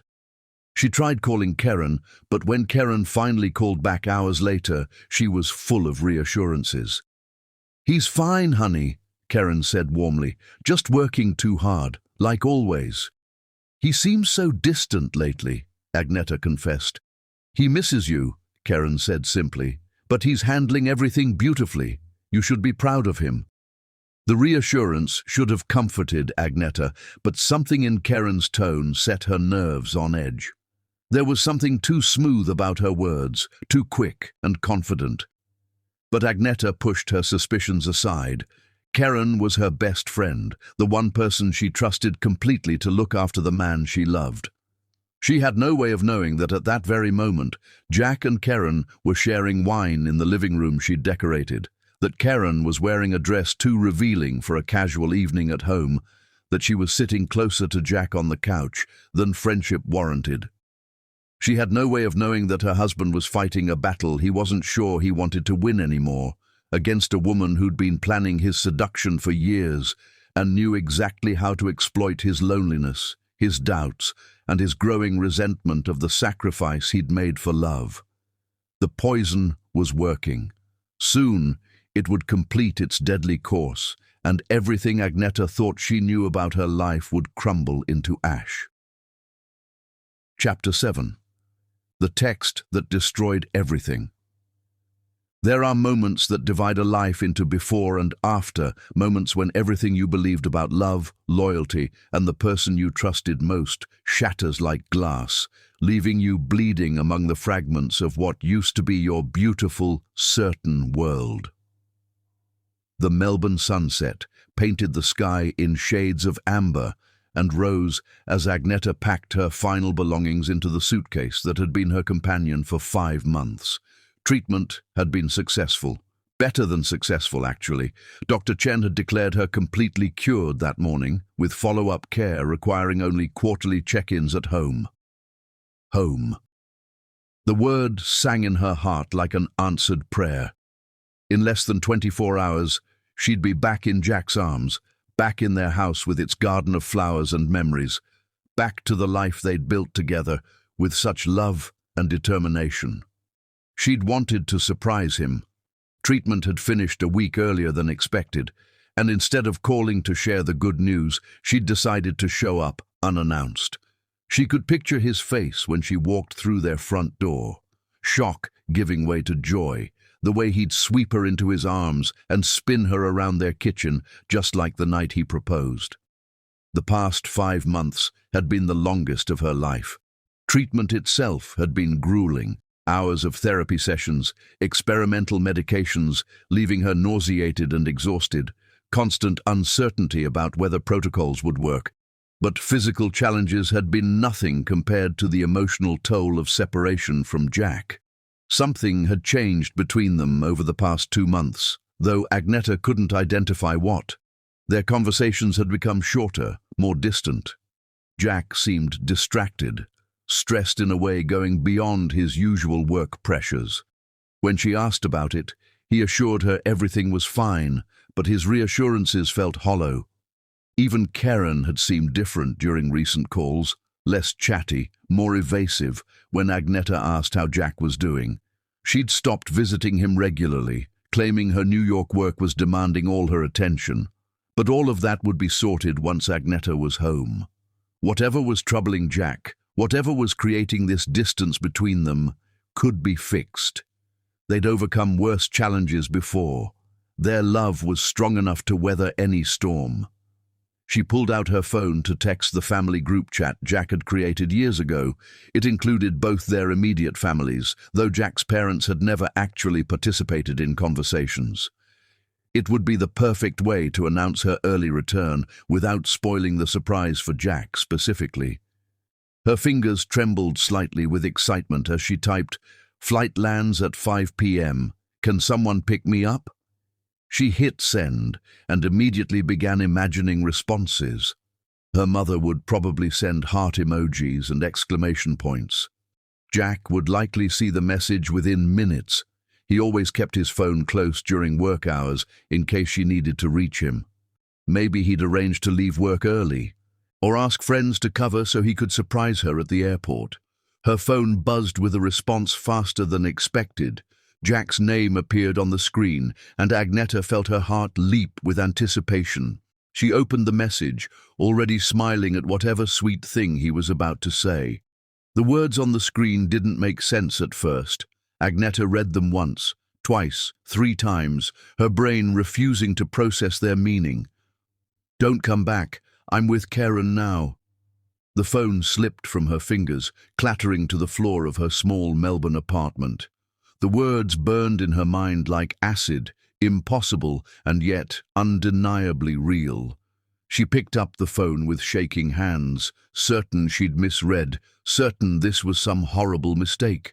But the message was still there, sent from Jack's number to the family group chat, where everyone would see it, including her mother, including her aunts and uncles, including anyone who'd supported their love story from the beginning. A second message appeared. "Karen and I are together. We're in love. Don't contact us again." The room began spinning around Agneta. She couldn't breathe, couldn't think, couldn't make sense of what she was reading. Jack, her Jack, who'd cried when he first saw her in her wedding dress, who'd given up everything to be with her, was with someone else, was with Karen, her best friend, her maid of honor, the woman she'd trusted to look after him while she was gone. With trembling fingers, she called Jack's number. The call went straight to voicemail, his familiar voice telling her he couldn't come to the phone right now, but would call back soon. The normalcy of the message was somehow more devastating than if he'd changed it entirely. She tried Karen's number, also straight to voicemail. Agneta sat on the edge of her narrow bed in her Melbourne apartment, staring at the phone in her hands, and felt something inside her chest crack open like an earthquake. The pain was physical, radiating from her heart through her entire body until she couldn't tell where emotional agony ended and physical suffering began. For 5 months, she'd endured painful treatments, lonely nights, and homesickness that felt like constant ache. She'd done it all because she knew Jack was waiting, because their love was worth any sacrifice, because she had a future to return to. And now that future was gone, destroyed by the 2 people she'd trusted most in the world. Her phone rang, and for one wild moment she thought it might be Jack calling to tell her it was all a mistake, a cruel joke, anything other than the truth. But it was her mother's number on the screen. Agneta. Her mother's voice was thick with shock and hurt. "Baby, what is happening? I saw the messages in the group chat." "I don't know," Agneta whispered, surprised by how calm her own voice sounded. "I don't know what's happening." "Come home," her mother said immediately. "Not to him, to me. Come to Georgia. Let me take care of you." "I can't," Agneta said, still staring at Jack's messages on her phone. I need to understand." "Agneta, honey, you don't need to understand anything.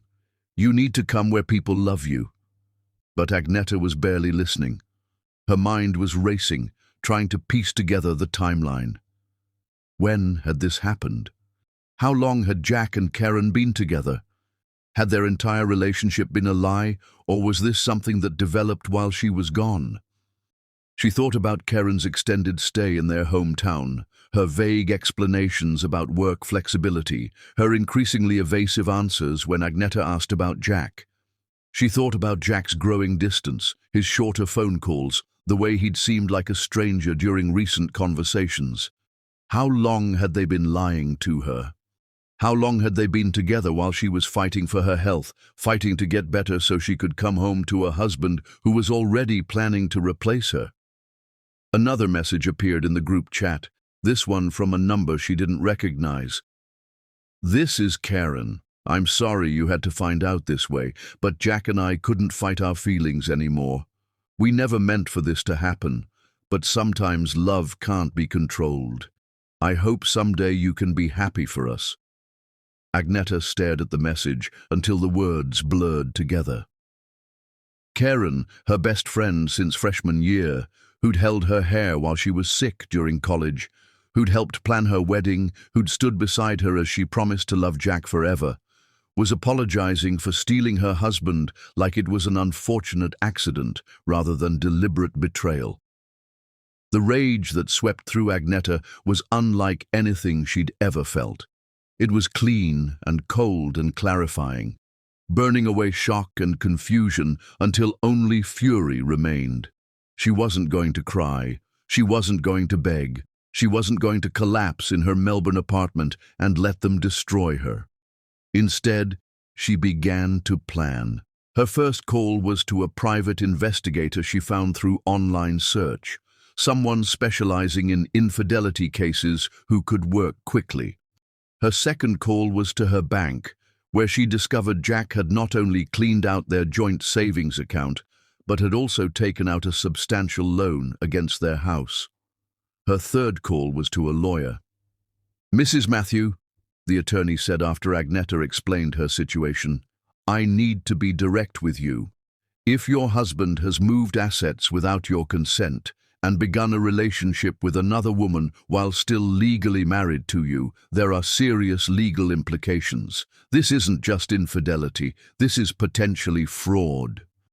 "I want to know everything," Agneta said, her voice steady and cold.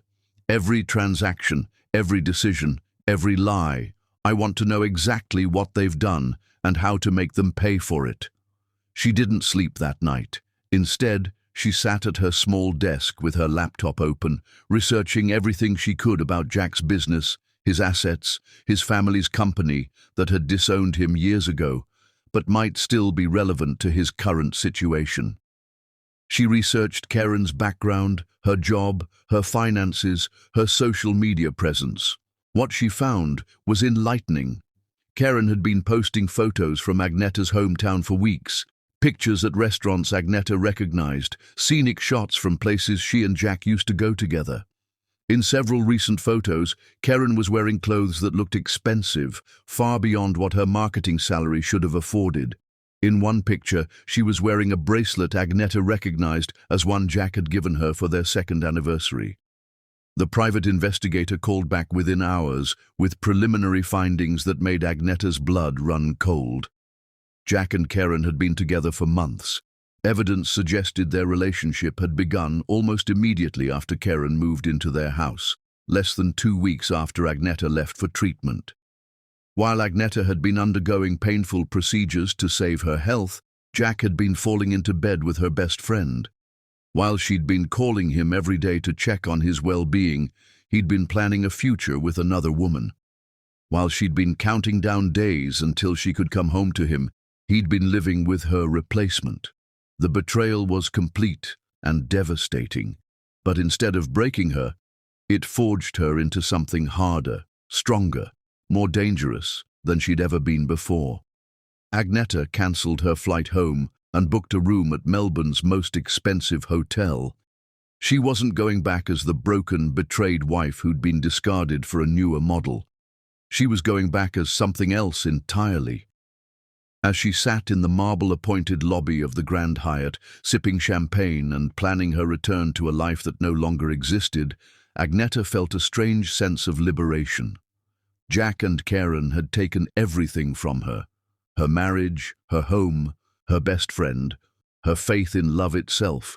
But in taking everything, they'd also freed her from the constraints of being the good wife, the loyal friend, the woman who played by the rules and expected others to do the same. They'd created something new in her, something that didn't believe in mercy or forgiveness or the fundamental goodness of people. They'd created their own destruction, though they didn't know it yet. Agneta raised her champagne glass in a silent toast to the woman she used to be. Naive, trusting, believing in happily ever after. That woman was dead, destroyed by a text message that had taken everything she loved and twisted it into a weapon. What would rise from those ashes would be something Jack and Karen had never seen before, something they wouldn't recognize until it was far too late to run. The Queen was coming home, and she was bringing justice with her. Chapter 8. The Queen's Return. Hell hath no fury like a woman betrayed, but true power lies not in the fury itself. It lies in the ice-cold calculation that comes after the fire burns out. leaving behind something infinitely more dangerous than rage, a brilliant mind with nothing left to lose and everything to gain. The first-class cabin of the Qantas flight from Melbourne to Los Angeles was nearly empty at 2 a.m., giving Agneta the privacy she needed to transform herself from the devastated wife she'd been 48 hours ago into the weapon she was becoming. She'd spent those 48 hours in her hotel suite, methodically researching every aspect of Jack and Karen's betrayal, while her team of investigators, lawyers, and financial advisors worked around the clock to build her arsenal. The woman boarding this plane bore little resemblance to the one who'd left for treatment 5 months ago. That woman had worn modest clothes and simple jewelry, had smiled easily and trusted completely. This woman wore a tailored black suit costing more than most people's monthly salary, carried herself with the dangerous grace of someone who'd learned exactly how much power money could buy, and smiled like a predator who'd just caught prey's scent. Agneta had liquidated everything. Her treatment had been covered by insurance, and her medical savings account had grown substantially due to careful investments during her time away. More importantly, her investigation had revealed Jack's hasty asset transfers had been illegal in several jurisdictions, giving her grounds to freeze accounts and challenge transactions that had stolen her money to fund his new life with Karen. But money was only part of her plan. Information was the real currency of revenge, and Agneta had purchased a fortune's worth. She knew Jack had mortgaged their house, the house they'd bought together with her name on the deed, to fund his development projects without her consent. She knew Karen had quit her job in New York and was living off money stolen from Agneta's own accounts. She knew Jack's family, who'd disowned him for marrying a black woman, had welcomed Karen with open arms and were discussing bringing Jack back into the family business. Most importantly, she knew neither Jack nor Karen had any idea what was coming for them. The plane touched down in Los Angeles at 6 a.m. Pacific time. Agneta didn't go home. There was no home to go to anymore. Instead, she checked into the penthouse suite of the Beverly Hills Hotel and began making calls. Her first call was to David Chen, Jack's former best man, who'd built a successful real estate empire on the West Coast. David had stayed in touch with Agneta throughout their marriage, and his reaction to her news was exactly what she'd hoped for. "That bastard," David said when Agneta finished explaining the situation. "Agneta, I am so sorry, and with Karen, I never trusted that woman." "I need your help, David," Agneta said without preamble. "Jack's company is vulnerable right now. He's overextended on several projects, and his cash flow is dependent on contracts that could disappear if the right pressure was applied. You want me to destroy his business?" "I want justice," Agneta corrected. "Jack stole from me to fund his new life with my best friend. He used my money to court another woman while I was fighting for my health. He deserves to lose everything just like I did." "Consider it done," David said grimly. "I have contacts in your area who owe me favors. Jack's company won't survive the month."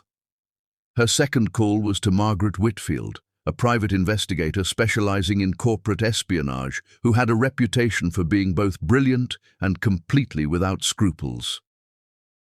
"I need everything," Agneta told her. "Financial records, communication logs, travel receipts, hotel records, photographs. I want to know every detail of their relationship, every lie they told, every dollar they stole." "That kind of investigation is expensive," Margaret warned. "Money is no object," Agneta replied. She'd liquidated her entire life to fund this war. "I want them destroyed so completely they never recover." Her third call was to Jonathan Price, a lawyer who'd built his reputation representing scorned spouses in high-profile divorce cases. "Mrs. Matthew," Jonathan said after reviewing preliminary documents Agneta had sent, "this is one of the most clear-cut cases of marital fraud I've ever seen. Your husband has committed multiple felonies, and his new wife is an accomplice." "I don't want to destroy them in court," Agneta said calmly. "Courts are public, and public scandals can be survived. I want to destroy them in ways that are private, personal, and permanent. What exactly are you looking for? Complete financial ruin, social ostracism, professional blacklisting. I want them to lose everything and have no way to rebuild. That's comprehensive, Jonathan said carefully. They took 5 years of my life and threw it away like garbage, Agneta said. They stole my money, my home, and my trust. They made me question everything I believed about love and loyalty and human decency. Comprehensive doesn't begin to cover what they deserve.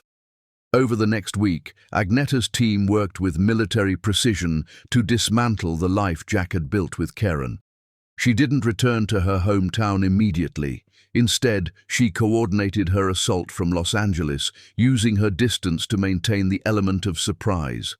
The first blow came when Jack's biggest client cancelled their contract, citing concerns about his company's financial stability. The client had been approached by David Chen, who'd presented a more attractive bid backed by investors Jack couldn't hope to match. The second blow came when Jack's bank called in the loan he'd taken against the house, demanding immediate payment due to irregularities in documentation. Those irregularities included the fact that one of the property owners, Agneta, had never consented to the loan and was challenging its validity. The third blow came when Karen discovered that her former employer in New York had blacklisted her industry-wide for abandoning her position without notice to pursue a married man. By the time Agneta finally returned to her hometown, 10 days after receiving Jack's devastating text, her former husband's world was already collapsing around him. She didn't go to the house they'd shared. Legally, she could have, since the mortgage fraud made Jack's ownership questionable, but she chose instead to check into the presidential suite of the Ritz-Carlton downtown. The suite was enormous, decorated in gold and cream, with floor-to-ceiling windows offering a panoramic view of the city where she'd once been so happy. Agneta stood at those windows on her first night back, looking down at the lights below, and felt cold satisfaction settle in her chest. She was no longer the woman who'd been destroyed by a text message. She was something new, something powerful, something infinitely more dangerous than Jack and Karen could imagine. Her first public appearance was carefully calculated for maximum impact. She chose the Metropolitan Museum's annual charity gala, an event she and Jack had attended together for the past 3 years, where everyone in their social circle would be in attendance. Agneta arrived fashionably late, stepping out of a black Bentley in a gown that probably cost more than Jack's monthly mortgage payment. The dress was midnight blue silk, complementing her dark skin perfectly, cut to showcase her figure while maintaining elegant sophistication. Her jewelry was simple but expensive, diamond earrings catching light like stars, a platinum bracelet that whispered rather than shouted wealth. The reaction was immediate and electric. Conversation stopped as she walked through the ballroom, heads turning to follow her progress. She looked like money, like power, like someone who'd transcended ordinary concerns of ordinary people. Agneta. The voice belonged to Sarah Mitchell, a woman she'd known through Jack's business connections. "My God, is that you? You look incredible." "Thank you," Agneta replied with a smile warm, but not quite reaching her eyes. "It's good to be back. We heard about Jack and Karen. I'm so sorry. No one knew what to say." "There's nothing to say," Agneta replied gracefully. "Sometimes people show you who they really are, and you have to decide whether to be grateful for the lesson or bitter about the cost. I choose gratitude." The words were perfectly calibrated, gracious enough to make Agneta look like the mature, wronged party, while subtly implying Jack and Karen were beneath her notice. As the evening progressed, Agneta worked the room like a seasoned politician, re-establishing connections strained by her absence and making new ones with people impressed by her apparent success. She spoke vaguely about new business ventures and exciting opportunities, letting people draw their own conclusions about where her obvious wealth had come from. She was particularly charming to Robert Henderson, Jack's biggest competitor, who'd been circling his failing projects like a vulture. "I've heard so much about your work," Agneta told him, her hand resting lightly on his arm.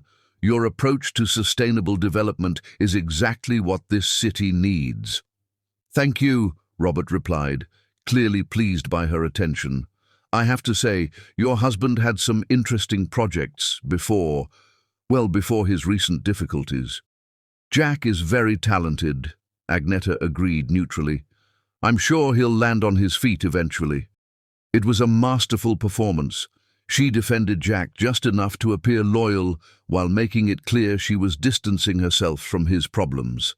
The coup de grace came when she was approached by James Matthew, Jack's older brother, who'd been avoiding her for years due to the family's disapproval of their marriage. "Agneta," James said awkwardly, "you look, well, very well." "I am well, thank you," Agneta replied coolly. Adversity has a way of clarifying one's priorities. "About Jack," James began, then stopped, apparently unsure how to continue. "Jack made his choice," Agneta said simply, "and I've made mine. I wish him happiness with his new partner." The dismissal was elegant and complete. She wasn't angry, wasn't bitter, wasn't destroyed. She was simply done. Moving on to bigger and better things while Jack struggled with consequences of his decisions. By the time she left the gala, Agneta knew her message had been received and would be transmitted through their social circle within hours. She wasn't the devastated victim of Jack's betrayal. She was the successful woman who'd transcended it. The next morning, she began the final phase of her plan. She purchased the building that housed Jack's company headquarters, not through her own name, but through a shell corporation that would take weeks for him to trace back to her. She immediately tripled the rent and gave him 30 days to pay or vacate. She bought up contracts for 3 of his major suppliers, then cancelled Jack's accounts, citing concerns about his company's viability. She hired away his 2 best employees with offers they couldn't refuse, leaving him short-staffed just as his remaining projects reached critical phases. And she waited. Agneta knew Jack would eventually figure out who was behind his systematic destruction. When he did, she wanted to be ready for him.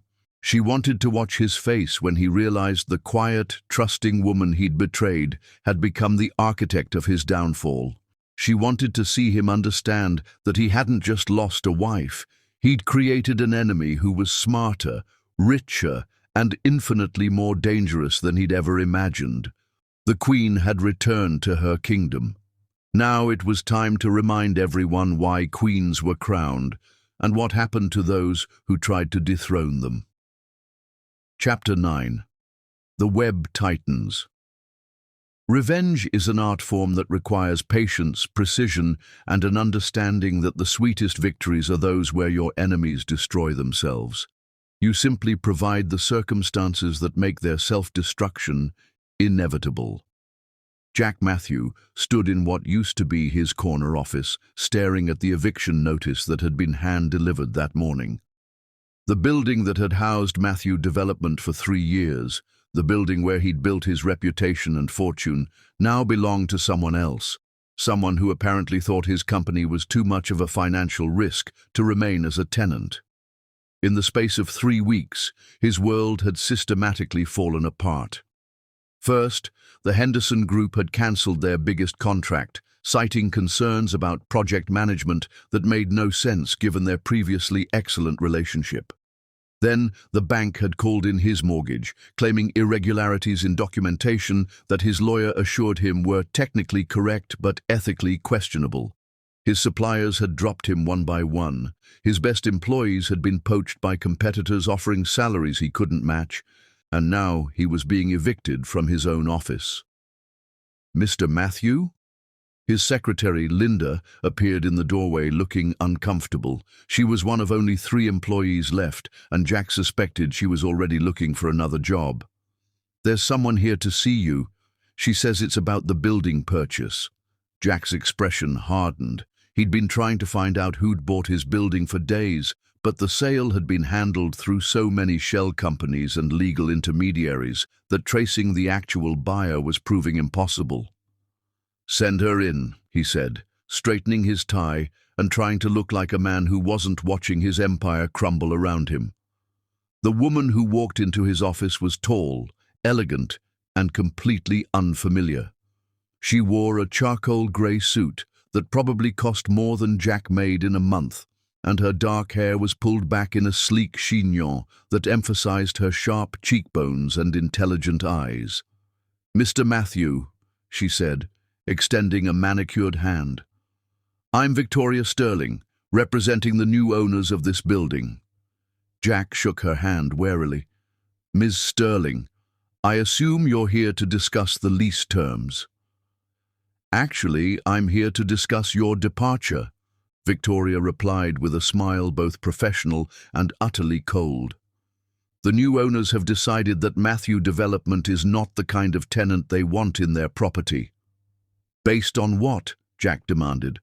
"We've never been late on rent, never violated any terms of our lease." "Based on concerns about your company's financial stability and your personal conduct," Victoria interrupted smoothly. "The new owners prefer to work with businesses that demonstrate strong ethical standards." Jack felt heat rise in his chest. "What the hell is that supposed to mean?" "I think you know exactly what it means, Mr. Matthew." Victoria's voice remained pleasant, but her eyes were ice. "The new owners are aware of your recent relationship situation. They find it distasteful." "My personal life has nothing to do with my business, doesn't it?" Victoria tilted her head slightly. "You used joint marital assets to finance personal expenses while your wife was undergoing medical treatment. You mortgaged property belonging to both you and your spouse without her consent. You've committed fraud, Mr. Matthew. That makes you exactly the kind of tenant the new owners want to avoid." Jack's face went white. How could this stranger know details about his personal finances that even his own lawyer was still trying to untangle? "You have 30 days to vacate the premises," Victoria continued, placing a folder on his desk. "All the details are in there. Have a pleasant day." She turned to leave, then paused at the door. "Oh, and Mr. Matthew, you might want to check your email. I believe there are some other matters requiring your immediate attention." After she left, Jack's hands shook as he opened his laptop. His inbox was flooded with messages, but 3 stood out immediately. The first was from his insurance company, cancelling his policies due to misrepresentation of assets. The second was from the IRS, announcing an audit of both his personal and business taxes for the past 3 years. The third was from his bank, freezing his accounts pending investigation into suspicious financial activity. "This can't be happening," Jack muttered, scrolling through email after email of cancellations, investigations, and demands for immediate payment. Someone was systematically destroying his life, and they were doing it with surgical precision. His phone buzzed with a text from Karen. "Emergency at home. Come now." Jack drove to the house, their house, the one he'd shared with Agneta for 3 years before everything went wrong, with a growing sense of dread. He found Karen in the kitchen, surrounded by opened envelopes and legal documents, her face streaked with tears. "Jack, thank God you're here," she said, rushing to him. "Look at this. Look at all of this." The documents were devastating. Foreclosure notices, legal challenges to their relationship on grounds of bigamy, demands for restitution of stolen assets. But the worst was a thick packet from a law firm representing A.E. Matthews in a fraud case that named both Jack and Karen as defendants.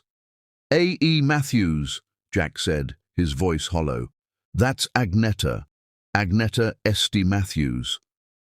"She's suing us for everything," Karen said, her voice rising toward hysteria. "The house, the business, everything we've bought since we got together. She's claiming it was all purchased with money stolen from her." Jack sank into a chair, the full scope of his situation finally becoming clear. It was. Christ, Karen, it was her money. The account I transferred everything from. She had legal access to it because we never officially divorced. When I cleaned it out to pay for this house, for your ring, for everything, I was stealing from her." "You said you were divorced," Karen screamed. "You told me the papers were final." "I was going to file them," Jack said weakly. "After she got back from Australia, I was going to ask for a quiet divorce and then we could make things legal. I never meant for it to happen this way." "So, our relationship isn't even legal?" Jack couldn't meet her eyes. "Number, it's not." Karen stared at him in horror, then began laughing, a high, brittle sound that made Jack's skin crawl. "I gave up my job, my apartment, my life in New York for a relationship that doesn't exist. I'm now being sued for fraud because I trusted you. My face is going to be all over the papers as a homewrecker and a thief." Before Jack could respond, his phone rang. The caller ID showed his brother James's name. "Jack." James's voice was cold and formal. "I'm calling to inform you that the family has voted. You're out. Permanently. The board met this morning and decided that your recent conduct makes you unsuitable for any future involvement with Matthew Industries." "James, please, the scandal is already affecting our stock price," James continued. "Mother is in the hospital with stress-related complications. Father has had to hire a PR firm to manage the damage to our reputation. We can't afford to have you associated with the Matthew name anymore." "I'm your brother." "You were my brother," James corrected. "Now you're just a liability. Don't contact us again." The line went dead. Jack stared at his phone, then at Karen, who was still surrounded by legal documents that would destroy both their lives. "I need to find her," Jack said suddenly. "I need to find Agneta and explain—" "Explain what?" Karen shrieked. "That you lied to everyone. That you destroyed her life and then destroyed mine. That you're a fraud and a bigamist and a thief." But Jack was already grabbing his car keys. He had to find Agneta, had to make her understand that he'd never meant for any of this to happen. He'd been lonely and confused, and Karen had been there, offering comfort when everything felt impossible. It hadn't been about love. It had been about weakness. He drove to every hotel in the city, but no one would confirm whether Agneta was staying there. Finally, at the Ritz-Carlton, the desk clerk informed him that Ms. Matthews was not receiving visitors. "Please," Jack begged, "just tell her I'm here. Tell her I need to explain." "I'm sorry, sir. Ms. Matthews left specific instructions that you were not to be allowed access to her suite under any circumstances." Jack spent the next hour in the hotel lobby, hoping to catch a glimpse of her, but she never appeared. Finally, security approached him and politely but firmly escorted him from the building. Meanwhile, 43 floors above in her penthouse suite, Agneta watched through the window as Jack was led away. She felt nothing, no satisfaction, no pity, no lingering love. He looked smaller somehow, diminished by the weight of his falling world. The man who had once commanded respect and admiration now appeared desperate and broken. "Phase 1 complete," she said quietly to Margaret Whitfield, who was sitting across from her with a laptop full of evidence. "The IRS audit will take months," Margaret reported. "His business accounts are frozen, his suppliers have cut him off, and the foreclosure proceedings begin next week. Karen's situation is even worse. She's facing federal fraud charges, and her own family has disowned her." "And the media?" "The story breaks tomorrow morning. Local developers' bigamy scandal rocks business community. I have sources at 3 major news outlets who are very interested in the financial fraud angle." Agneta nodded with satisfaction. "Make sure they emphasize that I was the innocent victim fighting a serious illness while my husband stole from me to fund his affair with my best friend. I want public sympathy squarely on my side." "Already handled. I've also arranged for several prominent women's rights organizations to issue statements supporting you. The narrative is clear. You're the wronged wife who fought back and won." That evening, Jack returned home to find Karen packing her bags with frantic energy. "Where are you going?" he asked, though part of him already knew. "Back to New York," she said without looking at him. "My lawyer says I need to cooperate with the investigation if I want to avoid federal prison. He thinks if I provide evidence against you, they might reduce my charges to a misdemeanor." "Karen, don't." She finally met his eyes, and Jack saw nothing but contempt there. "I loved you, Jack, or I thought I did, but you used me just like you used her. The only difference is that she was smart enough to destroy you for it." She zipped up her suitcase and headed for the door. "You know what the really pathetic part is? Agneta was everything you said she was. Brilliant, beautiful, loyal. And you threw her away for someone like me, someone shallow enough to sleep with her best friend's husband. That's not—" "It is," Karen interrupted. "I always envied her, Jack.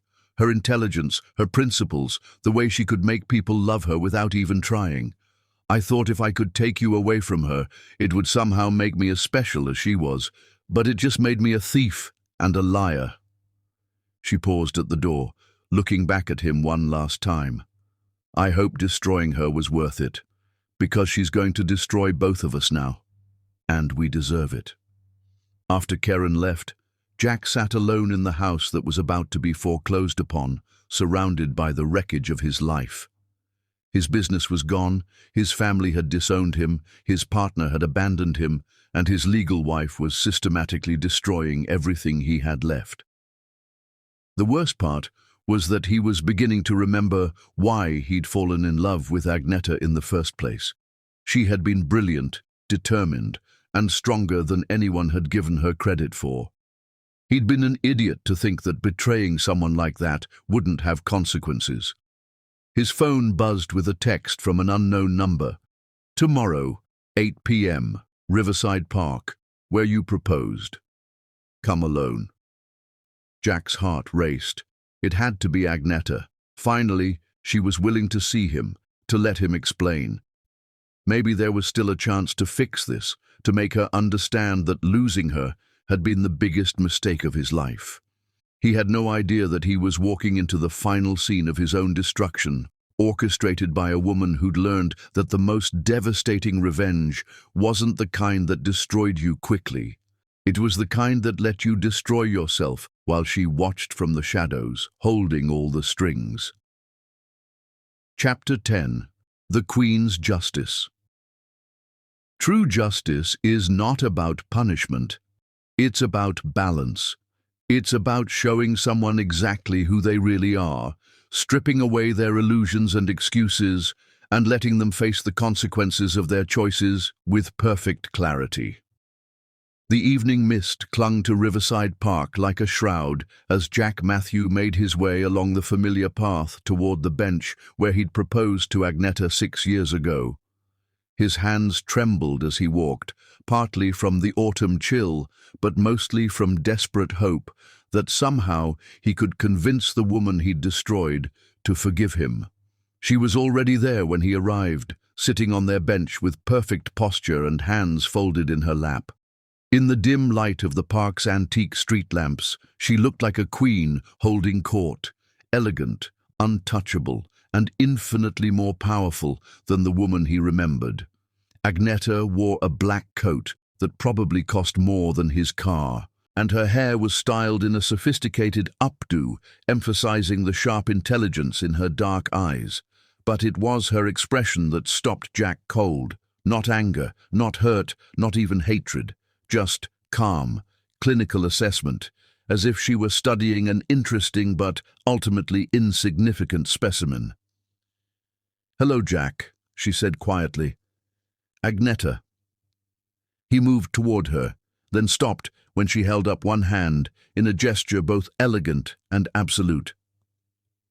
"Thank you for seeing me. I know you have every right to hate me, but I needed to explain—" "Explain what, exactly?" Agneta's voice was soft, but carried perfectly in the still air. "Explain how you convinced my best friend to betray me. Explain how you stole my money to finance your new relationship. Explain how you committed bigamy and fraud and threw away 5 years of marriage for a woman who's already abandoned you."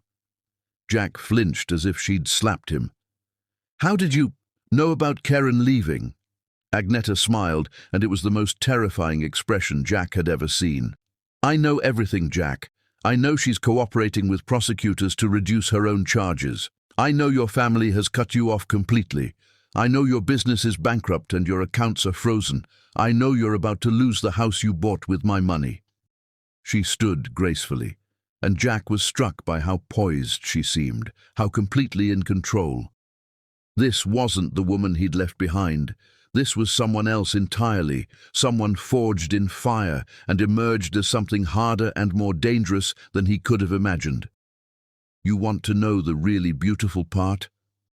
Agneta continued, beginning to pace slowly around the bench. "You did most of it to yourself. All I did was provide a little acceleration to consequences that were already inevitable." "I don't understand." "Of course you don't," Agneta said, with something that might have been pity. "You never understood consequences, Jack. That's why you could throw away our marriage without considering what might happen next." She stopped directly in front of him, close enough that he could smell her perfume, something expensive and unfamiliar that reminded him how much she'd changed. "Let me tell you a story," Agneta said conversationally. "Once upon a time there was a naive woman who thought love conquered all. She believed her husband when he promised to wait for her. She believed her best friend when she promised to take care of him. She was so trusting that when she got devastating news about her marriage via text message, her first instinct was to try to understand rather than seek revenge." Jack's throat constricted. "Agneta, please." "But that woman died the moment she read your message," Agneta continued, her voice never rising above conversational tone. "What replaced her was someone much more interesting, someone who spent 48 hours learning everything about corporate sabotage, asset recovery, and systematic reputation destruction, someone who discovered she was actually quite gifted at strategic warfare." She resumed her slow circle around him, and Jack felt like prey being stalked by a predator taking its time.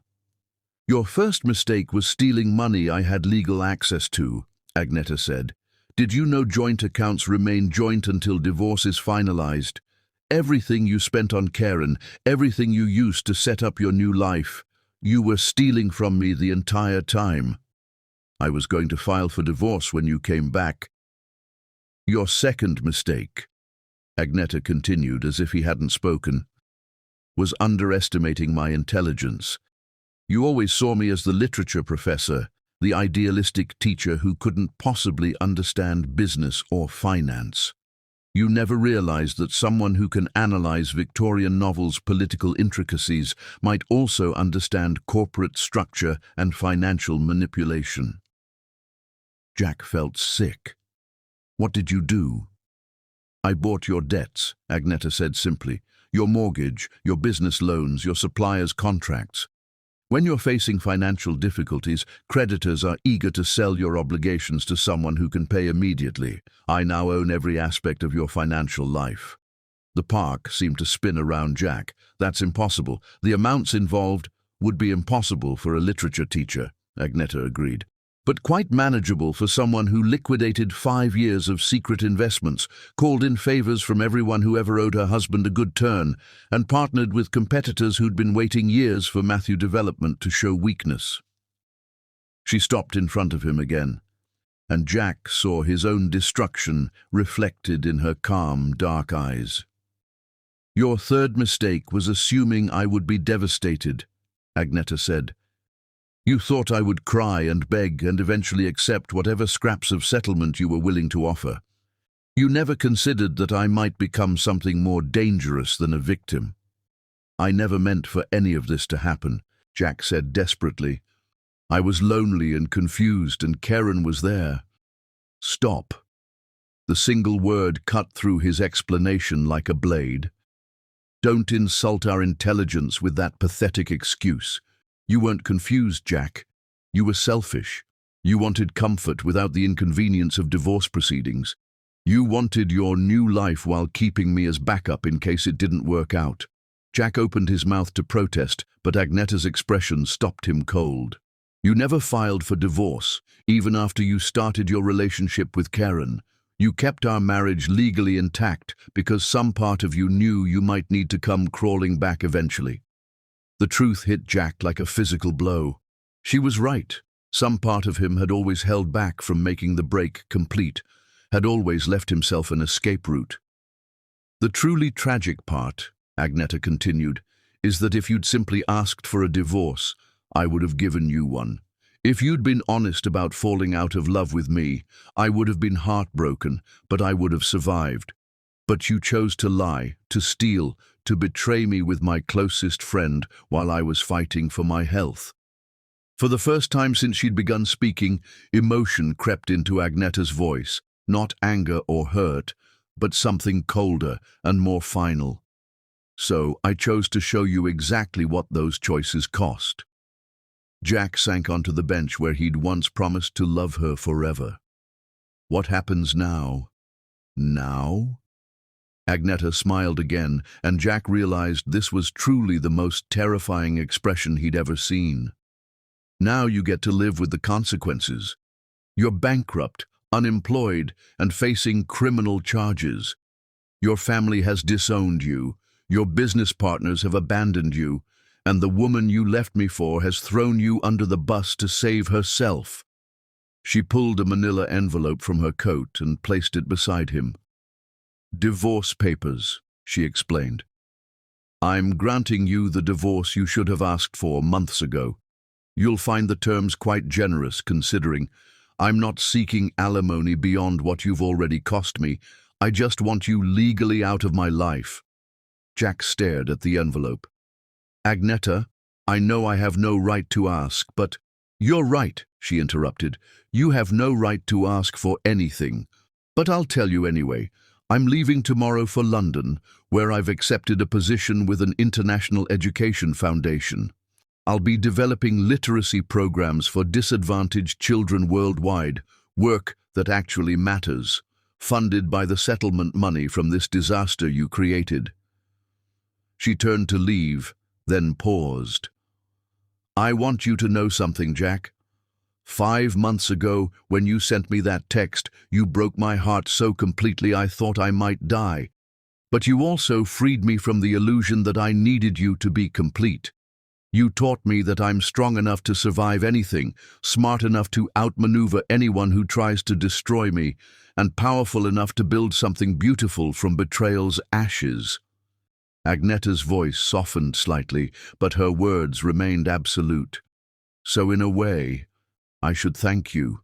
You destroyed the naive woman who thought love was enough to overcome any obstacle.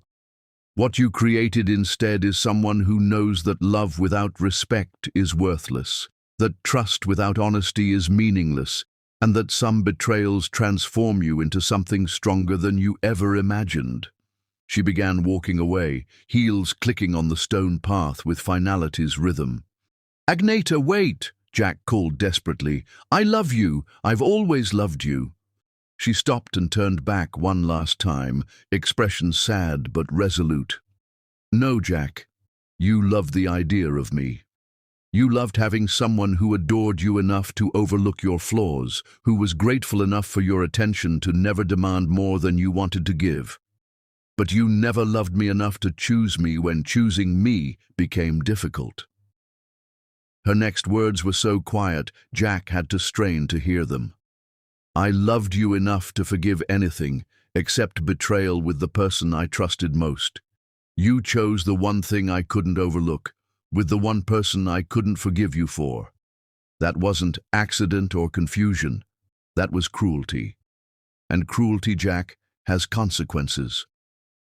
As she walked away into the mist, leaving Jack alone with his divorce papers and the wreckage of his life, Agnetta felt profound completion. She had loved him, lost him, been destroyed by him, and finally transcended him. The circle was complete. 6 months later, Agnetta stood in the Dorchester Hotel's ballroom in London, accepting an award for her international literacy work. The foundation she'd joined had become an educational reform powerhouse under her leadership, and she'd been featured on magazine covers as one of the world's most influential educators. She wore midnight blue silk that made her look like royalty, and her smile was genuine, not the weapon it had been during her revenge months, but the expression of someone who'd found her true purpose. Meanwhile, in a one-bedroom apartment across the ocean, Jack Matthews sat at a second-hand table, filling out job applications for construction work. Karen had testified against him in exchange for probation. His family had legally changed their name to distance themselves from scandal, and he'd spent 6 months learning what it meant to live without money, connections, or hope. He'd kept one photograph from his former life, Agneta laughing in their garden, surrounded by flowers he used to bring her every Friday. Sometimes he stared at it, trying to remember what it felt like to be loved completely. But mostly, he tried not to think about her at all, because thinking about Agneta meant remembering that he'd held heaven in his hands and thrown it away for something worthless. The Queen had won. She'd taken her crown and built an empire worthy of her brilliance, while the man who'd tried to dethrone her learned that some victories come at prices too high for anyone to pay.